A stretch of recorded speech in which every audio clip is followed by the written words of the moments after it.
अस्सलाम वालेकुम दोस्तों उम्मीद कि आप ठीक होंगे। आज मैं आपसे मुखातिब हूँ और मेरा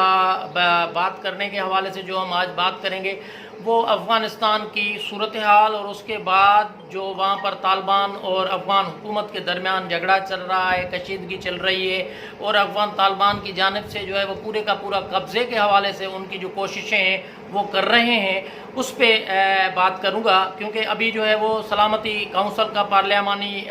कमेटी जो है उसका इजलास भी हुआ है, जिसमें ये कहा गया है 5 से 7 लाख जो अफ़गानी रिफ्यूजीज़ हैं फिर पाकिस्तान आ सकते हैं। हालांकि इजलास के अंदर ये भी बात कही गई है कि हम सख्त किस्म की पॉलिसी बनाएंगे और उनको आने नहीं देंगे। लेकिन अगर देखा जाए पाकिस्तान की तारीख जो 1979 के बाद जैसे सोवियत यूनियन के हवाले से वहाँ पर जो चीज़ें हुई थी, अफ़गानिस्तान के अंदर अमेरिका आ गया था, फिर उसके इत्तेहादी आ गए थे और जो है मुजाहिदीन वहाँ पर कूद पड़े थे और उस कूदने के बाद ये हुआ था कि सिंध के अंदर 50 लाख से ज़ायद जो अफ़गानी हैं वो आज मौजूद हैं। हालांकि हुआ ये था कि जो रजिस्ट्रेशन का अमल था उसमें तकरीबन 30 लाख जो थे वो पाकिस्तान आए थे, लेकिन वो 30 के 30 लाख ही सिंध के अंदर भेजे गए, जो अभी 50 लाख से ज़ायद की तादाद में वो हो चुके हैं। और साथ साथ मैं आपको बताऊं कि उनको NIC वगैरह वो नेशनल मतलब के शनाख्ती कार्ड जिसको कहा जाता है वो भी दिया गया है। और यहाँ पर तकरीबन ख़ास तौर पर सिंध के कैपिटल कराची के अंदर जो मतलब के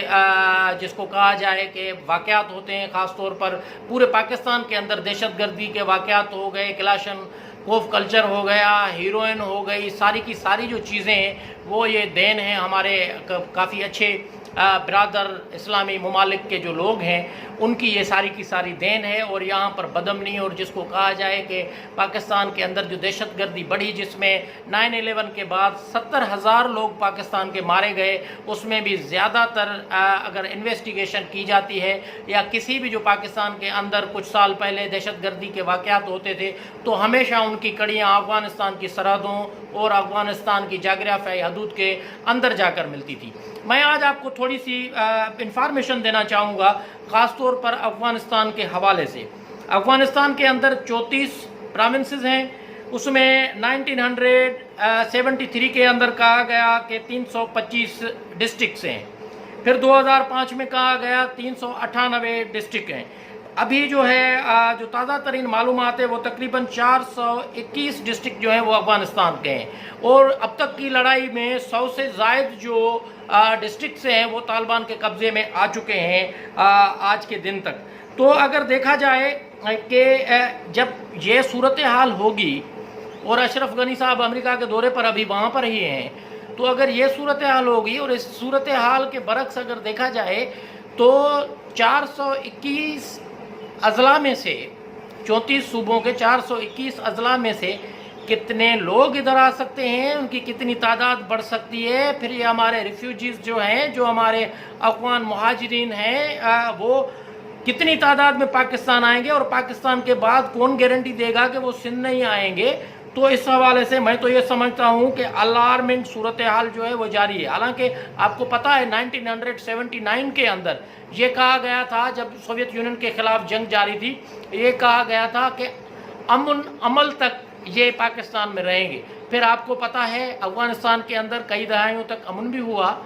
हुकूमतें भी आईं, लेकिन अफ़गानी जो मुहाजिरीन थे वो अफ़गानिस्तान जाना चाह ही नहीं रहे थे। नवाज़ शरीफ की गवर्नमेंट हो या मोहतरमा बेनज़ीर भुट्टो की गवर्नमेंट हो या अभी मौजूदा गवर्नमेंट हो, हर आने वाली गवर्नमेंट ने इनकी मियाद बढ़ाई है। अभी 2018 तक रहेंगे, 2019 तक रहेंगे, अभी कोरोना की सूरत हाल है इस वजह से 2021 तक रहेंगे, फिर कोई इस किस्म का अभी जैसे ये मामलात आ गए वहाँ पर तो मतलब कि खाना जंगी की सूरत हाल है, वहाँ पर तो लड़ाई हो रही है, गवर्नमेंट के साथ जो अफ़गान तालिबान हैं वो लड़ रहे हैं, मतलब अभी ये बातें कही जाएंगी तो ये कहेंगे कि हमारा दामन वसी है, हमारा दामन वसी है, लेकिन ये दामन की वुसअतें जो हैं ये हमारे लिए काफ़ी नुकसान का बायस हैं। आपको पता है कि अफ़गानिस्तान से जो इधर मुहाजिरीन आए थे उनके आने के बाद यहाँ की सूरत हाल, एक तो पाकिस्तान की मुआशी हालात पे बुरा असर हुआ, समाजी हालात पे बड़ा मुज़र असर हुआ। इसके साथ साथ अगर देखा जाए तो जो बदमनी है, जो दहशतगर्दी है, उनकी कार्रवाइयाँ बढ़ी। तो इस हवाले से दूसरा अगर देखा जाए कि जो वसाइल हैं हमारे, فرض کریں جیسے مزدوروں کے وسائل ہو گئے، دوسرے وسائل ہو گئے، ان کے پہ بھی قابض جو ہیں یہ افغانی مہاجرین بن گئے۔ کراچی کے اندر آپ ان کی تعداد دیکھیں گے، ان کی کالونیاں دیکھیں گے۔ حالانکہ یہ ہوتا ہے کہ جو مہاجرین ہوتے ہیں، جو ریفیوجیز ہوتے ہیں، جو ان کنڈیشنز میں آتے ہیں، ان کو کیمپوں میں بٹھایا جاتا ہے، لیکن وہ کچھ بھی نہیں ہے۔ تو ان کے حوالے سے یہ امن کی بحالی ہو یا نہ ہو، آپ کا یہ تو سردرد نہیں ہے نا ہماری گورنمنٹ کا۔